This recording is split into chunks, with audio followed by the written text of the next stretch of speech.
ਸਲਾਮ ਅਲੈਕਮ। ਇੱਕ ਦਲੀਲ ਤੁਸੀਂ ਅਕਸਰ ਸੁਣਦੇ ਰਹਿੰਦੇ ਹੋ ਜਦੋਂ ਵੀ ਪੰਜਾਬੀ ਦੀ ਜਾਂ ਸਰਾਇਕੀ ਦੀ ਗੱਲ ਹੁੰਦੀ ਹੈ ਇੱਥੇ, ਅਤੇ ਜਨੂਬੀ ਪੰਜਾਬ ਦੀ ਗੱਲ ਹੁੰਦੀ ਤੇ ਅਕਸਰ ਲੋਕ ਕਹਿੰਦੇ ਨੇ ਜੀ ਉਨਕੀ ਮਰਜ਼ੀ ਉਹ ਆਪਣੇ ਆਪ ਕੋ ਜੋ ਮਰਜ਼ੀ ਕਹਿਣਾ ਚਾਹੇ।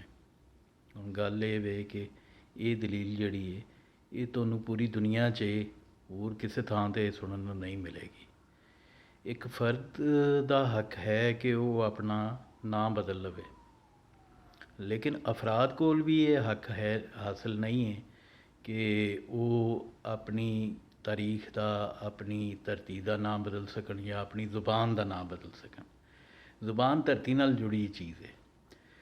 ਸਰਾਇਕੀ ਲਫ਼ਜ਼ ਪੰਜਾਬ 'ਚ ਮੁਕੰਮਲ ਤੌਰ 'ਤੇ ਇੱਕ ਅਣਜਾਣ ਲਫ਼ਜ਼ ਹੈ ਜਿਹਦਾ ਵਜੂਦ 60 ਤੋਂ ਪਹਿਲੇ ਨਹੀਂ ਸੀ।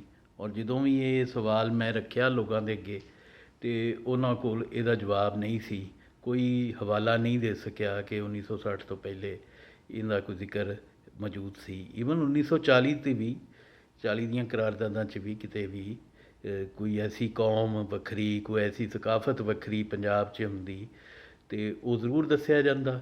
ਇਸ ਤੋਂ ਪਹਿਲੇ ਵੀ ਤੁਸੀਂ ਦੇਖ ਲਓ, ਅੰਗਰੇਜ਼ ਦੇ ਵੇਲੇ ਤੱਕ ਵੀ ਇਹ ਨਾਂ ਮੌਜੂਦ ਨਹੀਂ। ਔਰ ਉਸ ਤੋਂ ਪਹਿਲੇ ਤੁਸੀਂ ਚਲੇ ਜਾਓ, ਅਗਰ ਬਾਬਿਆਂ ਦੀ ਤਾਰੀਖ ਤੀਕਰ ਜਿਹੜੀ ਹੈ 1000 ਸਾਲ ਦੀ ਤਾਰੀਖ ਹੈ ਸਾਡੇ ਮੁਸਲਿਮ ਸੂਫੀਆ ਦੀ, ਉਹਦੇ ਵਿੱਚ ਵੀ ਖਵਾਜਾ ਗੁਲਾਮ ਫਰੀਦ ਰਹਿਮਤੁल्लाह ਅਲੈਹ ਨੇ ਆਪਣੇ ਆਪ ਨੂੰ, ਆਪਣੀ ਜ਼ੁਬਾਨ ਨੂੰ, ਆਪਣੀ ਸ਼ਾਇਰੀ ਦੀ ਜ਼ੁਬਾਨ ਨੂੰ ਪੰਜਾਬੀ ਲਿਖਿਆ।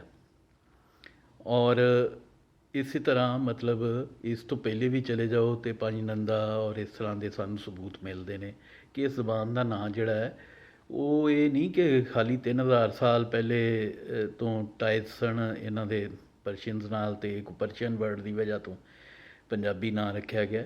ਇਹ ਜੋਗਰਾਫੀਆ ਦੀ ਵਜ੍ਹਾ ਤੋਂ ਨਾਂ ਰੱਖਿਆ ਗਿਆ ਇਸ ਜ਼ੁਬਾਨ ਦਾ, ਇਹਨੂੰ ਆਇਡੈਂਟੀਫਾਈ ਕੀਤਾ ਗਿਆ। ਔਰ ਜਿਹੜਾ ਜਿੱਥੋਂ ਤੱਕ ਇਹ ਤਾਲੁਕ ਹੈ ਸਰਾਇਕੀ ਦਾ, ਅਤੇ ਸਰਾਇਕੀ ਤਾਂ ਲਫ਼ਜ਼ੀ ਸਿੰਧ ਦਾ ਹੈ। ਔਰ ਸਿੰਧ ਦਾ ਵੀ ਇਸ ਵਾਸਤੇ ਵੇ ਕਿ ਜਿਹੜੇ ਇੰਟਰਨੈਸ਼ਨਲ ਸਕਾਲਰਸ ਨੇ ਨਾ, ਉਹਨਾਂ ਦਾ ਇਹਦੇ ਉੱਤੇ ਇਜਮਾਹ ਹੈ ਕਿ ਸਰਾਇਕੀ ਜ਼ੁਬਾਨ ਨਹੀਂ। ਮੇਰੀ ਆਦਤ ਹੈ, ਮੈਂ ਬਾਕੀ ਸਹਾਫੀਆਂ ਤਰ੍ਹਾਂ ਕਦੀ ਜੈਕ ਆਫ ਆਲ ਟ੍ਰੇਡ ਬਣਨ ਦੀ ਕੋਸ਼ਿਸ਼ ਨਹੀਂ ਕੀਤੀ, ਜਿਵੇਂ ਆਪਣੇ ਹਾਰੂਨ ਰਸ਼ੀਦ ਸਾਹਿਬ ਬਣਦੇ ਨੇ। ਔਰ ਜਿਵੇਂ ਉਹਨਾਂ ਇੱਥੇ ਸਵੀਪਿੰਗ ਸਟੇਟਮੈਂਟਾਂ ਦਿੱਤੀਆਂ ਨੇ ਕਿ ਜੀ 40% ਪੰਜਾਬ 'ਚ ਸਰਾਇਕੀ ਨੇ, ਲੱਖਾਂ ਕਰੋੜਾਂ ਪਸ਼ਤੂਨ ਨੇ, ਅਤੇ ਫਲਾਨੇ ਵੀ ਇੱਥੇ ਜਿਹੜੇ ਨੇ ਉਹ ਪਠਵਾਰੀਆਂ ਨੂੰ ਵੀ ਉਹਨਾਂ ਸਾਜ਼ਿਸ਼ ਕੀਤੀ ਕਿ ਉਹ ਪਠਵਾਰੀ ਖਾਲਸ ਪੰਜਾਬੀ ਨੇ, ਉਹਨਾਂ ਨੂੰ ਵੀ ਉਹਨਾਂ ਵੱਖਰਾ ਕਰਨ ਦੀ ਸਾਜ਼ਿਸ਼ ਕੀਤੀ ਕਿ ਜਿਹੜੀ ਇੱਥੇ ਇਸਟੈਬਲਿਸ਼ਮੈਂਟ ਇੱਕ ਅਰਸੇ ਤੋਂ ਕਰਦੀ ਆ ਰਹੀ ਹੈ। ਔਰ ਹਾਰੂਨ ਸਾਹਿਬ ਚੁੱਕੇ ਉਹਨਾਂ ਦੇ ਖਾਸ ਬੰਦੇ ਨੇ, ਅਤੇ ਅਗਰ ਉਹਨਾਂ ਇਹ ਗੱਲ ਨਹੀਂ ਸੀ ਕਰਨੀ ਤਾਂ ਫਿਰ ਕਿਸ ਨੇ ਕਰਨੀ ਸੀ। ਅਤੇ ਲਿਹਾਜ਼ਾ ਉਹ ਉਸ ਏਜੰਡੇ 'ਤੇ ਕਾਰਬੰਦ ਨੇ ਜਿਹੜਾ ਕਿ ਏਜੰਡਾ ਇਸਟੈਬਲਿਸ਼ਮੈਂਟ ਦਾ ਇੱਥੇ ਮੌਜੂਦ ਹੈ ਕਿ ਪੰਜਾਬ ਦੇ ਟੁਕੜੇ ਕਰਨ ਦੀ ਸ਼ਕਲ 'ਚ। ਹੁਣ ਤੁਸੀਂ ਦੇਖੋ, ਇਹ ਪੰਜਾਬ ਦੇ ਖਿਲਾਫ ਖਾਲੀ ਸਾਜ਼ਿਸ਼ ਹੈ। ਅਗਰ ਮੈਂ ਢਾਟਕੀ ਦੀ ਗੱਲ ਕਰਾਂ, ਥਰ ਦੀ ਗੱਲ ਕਰਾਂ, ਥਰ ਦੀ ਸਕਾਫਤ ਵੀ ਵੱਖਰੀ ਹੈ, ਥਰ ਦੀ ਜ਼ੁਬਾਨ ਵੀ ਵੱਖਰੀ ਹੈ। ਫਿਰ ਤੁਸੀਂ ਰਿਆਸਤ ਖੈਰਪੁਰ ਆ ਜਾਓ, ਉੱਥੇ ਜ਼ਰੂਰ ਸਰਾਇਕੀ ਨਾਂ ਸੱਦਿਆ ਜਾਂਦਾ ਹੈ। ਔਰ ਜਿਹੜੀ ਸਿੰਧ ਦੇ ਵਿੱਚ ਸਰਾਇਕੀ ਬੋਲੀ ਜਾਂਦੀ ਹੈ ਬੁਨਿਆਦੀ ਤੌਰ 'ਤੇ ਉਹ ਜਿਹੜੀ ਹੈ ਉਹ ਪੰਜਾਬੀ ਦਾ ਡਾਇਲੈਕਟ ਹੈ ਜਾਂ ਸਿੰਧੀ ਦਾ ਡਾਇਲੈਕਟ ਹੈ।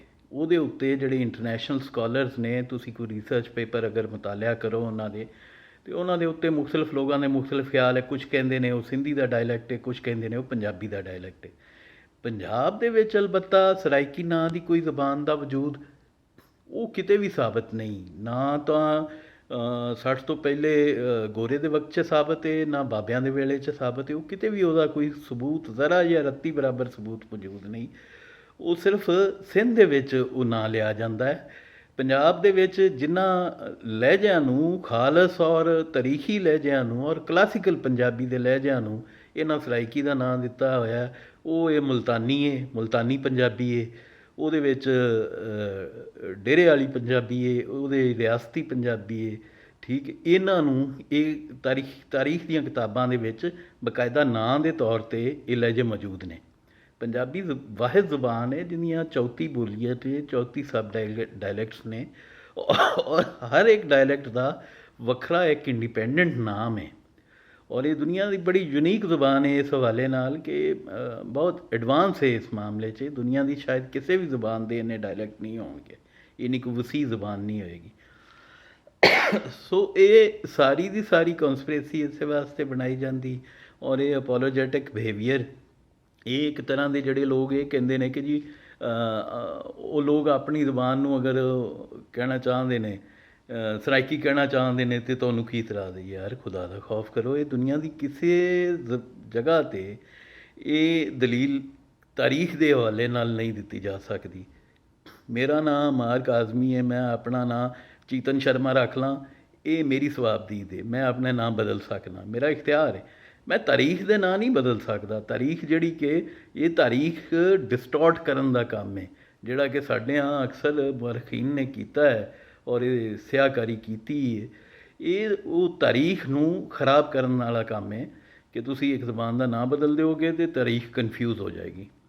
ਸੋ ਪੰਜਾਬ 'ਚ ਹਾਰੂਨ ਸਾਹਿਬ ਨੂੰ ਮੇਰਾ ਚੈਲੰਜ ਹੈ, ਨਜ਼ੀਰ ਲਗਾਰੀ ਬੜਾ ਇਹਨਾਂ ਦੇ ਹੱਕ 'ਚ ਬੋਲਦੇ ਨੇ, ਉਹਨੂੰ ਵੀ ਚੈਲੰਜ ਹੈ, ਔਰ ਫਰਤੁੱਲਾ ਬਾਬਰ ਨੂੰ ਵੀ ਚੈਲੰਜ ਹੈ ਕਿ ਇਹ ਮੇਰੇ ਨਾਲ ਕਿਤੇ ਬੈਠ ਜਾਣ ਓਪਨ ਫੋਰਮ 'ਤੇ ਔਰ ਇਹਦੇ 'ਤੇ ਡਿਬੇਟ ਕਰ ਲੈਣ। ਅਗਰ ਪੰਜਾਬ 'ਚ 1% ਵੀ ਸਰਾਇਕੀ ਸਾਬਤ ਹੋ ਜਾਏ ਕੋਈ ਕਿ 1% ਵੀ ਹੈ, ਅਤੇ ਮੈਂ ਆਪਣੀ ਤਾਰੀਖ ਤੋਂ ਹਲੇਦਾ ਹੋ ਜਾਵਾਂਗਾ। ਲੇਕਿਨ ਅਗਰ ਨਾ ਹੋਇਆ ਤਾਂ ਇਹ ਸਾਰੇ ਆਪਣੇ ਆਪਣੇ ਉਹ ਸਿਆਸਤ ਛੱਡਣਗੇ ਔਰ ਇਹ ਹਾਰੂਨ ਸਾਹਿਬ ਜਿਹੜੇ ਨੇ ਇਹ ਆਪਣੀ ਸਹਾਫਤ ਛੱਡਣਗੇ। ਮਤਲਬ ਇੰਨੀ ਜ਼ਿਆਦਤੀ ਨਹੀਂ ਕਰਨੀ ਚਾਹੀਦੀ। ਤੁਸੀਂ 20 ਲੱਖ ਪੰਜਾਬੀ ਮਾਰਿਆ ਹੋਇਆ ਹੈ ਬਟਵਾਰੇ 'ਤੇ ਪਾਕਿਸਤਾਨ ਦੀ ਖਾਤਰ। ਤੁਸੀਂ ਹੁਣ ਮਜ਼ੀਦ ਇੱਕ ਕੌਮ ਨੂੰ ਮਜ਼ੀਦ ਵੰਡ ਕੇ ਮਜ਼ੀਦ ਇੰਤਸ਼ਾਰ ਵੱਲੇ ਲੈ ਕੇ ਜਾਣਾ ਚਾਹੁੰਦੇ ਹੋ, ਮਜ਼ੀਦ ਖਾਨਾ ਜੰਗੀ ਵੱਲੇ ਲੈ ਕੇ ਜਾਣਾ ਚਾਹੁੰਦੇ ਹੋ। ਕੋਈ ਖੁਦਾ ਖੌਫੀ ਕਰਨੀ ਚਾਹੀਦੀ ਹੈ। ਸੋ ਬਹਰਹਾਲ ਮੇਰੇ ਵੀਰ ਸਲਾਮਤ ਰਹਿਣ, ਮੇਰੇ ਵੀਰ ਪੰਜਾਬੀ, ਔਰ ਪੰਜਾਬ ਸਦਾ ਵਸੇ। ਪਾਕਿਸਤਾਨ ਜ਼ਿੰਦਾਬਾਦ।